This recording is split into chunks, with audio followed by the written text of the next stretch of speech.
Ac I ffwrdd â ni unwaith eto yng nghanolfan Cneifwyr Meirion, ond tro yma, golygfa annisgwyl iawn sydd o'ch blaenau chi. Yr her ydy y ras gyfnewid rhwng y Bwyellwyr a'r Cneifwyr. Ochr y merched da ni canolbwyntio arno ar hyn o bryd, a dyma chi tof yr holl ffordd o Sweden. Ar y llwyfan Cneifwyr wedyn, mae gennym ni Amy Silcock. Waw, a hithen Cneifwyr gyflym ofnadwy yn fanna ar oen cyntaf I lawr cyn i'r darn pren cyntaf gael ei hollti gan y Bwyellwyr. Yr ail oen allan felly gan Amy Parish yn fanna, tra bod tof gan chydig bach o draffath yn fanna.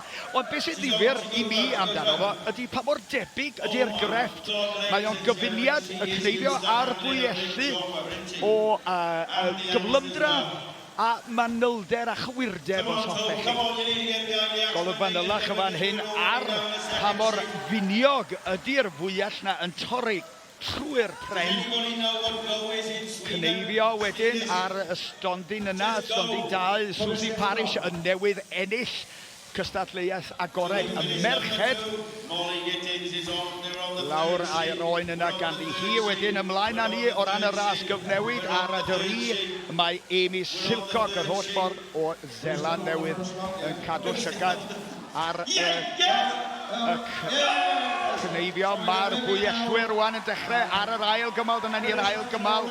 Libby ydy hon yr holl ffordd o Ddyffryn Gwy nes adre o lawer.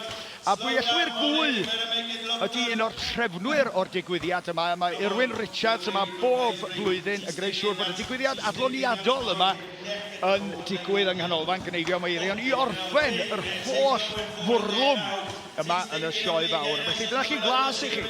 Cyfle I mi hefyd ydy hwn I ddiolch I chi adre am wylio a cefnogaeth chi sydd yn rhoi blas a fyw I mi yma yn y sioe fawr. Diolch I chi am y cefnogaeth fel arfer a pob hwyl I chi o ganolfan Cneifwyr Meirion. Troi rwan y mae Libby o Bwyellwyr Gwy, lle mae'r Cneifwyr arni hi.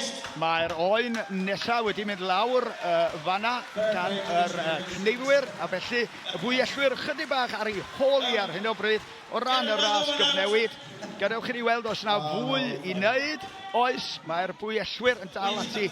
Dydy hon ddim, ond arddangosiad yn y pen draw a dipyn o hwyl a dipyn o dynnu coes ar yr un pryd ac mae'n werth gweld y Bwyellwyr yma sydd yn teithio'r byd yn arddangos I crefft y crefftau traddodiadol y coedwyr I weld yma ar lwyfan mawr y ganolfan Cneifwyr Meirion ar y ddydd Iau yn y sioe fawr. Come on, ladies and gentlemen, get behind them, get behind them, ladies and gentlemen. Get behind them, ladies and gentlemen, come on.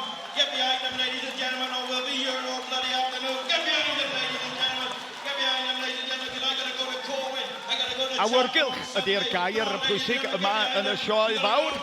Ac ar hyn o bryd mae'r awyrgylch yn cael ei greu fel mae o trwy'r wythnos gan y sylwebwyr byw yma yn y galeri yn annog y gynulleidfa I gefnogi Bwyellwyr yma hyn yn arddangos I crefft. Y Libby ydy hon o Bwyellwyr Gwy.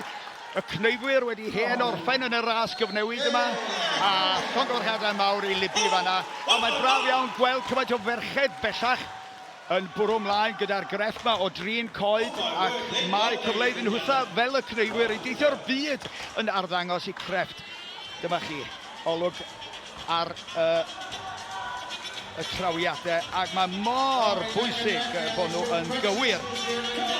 Mae'n anodd credu yn dydy mor beryglus ydy golwg y grefft yma, mor fanwl ydy'r trawiadau yna I gyd. Ond mae hwn I gyd wedi cael ei drefnu'n ofalus iawn o ran iechyd a diogelwch.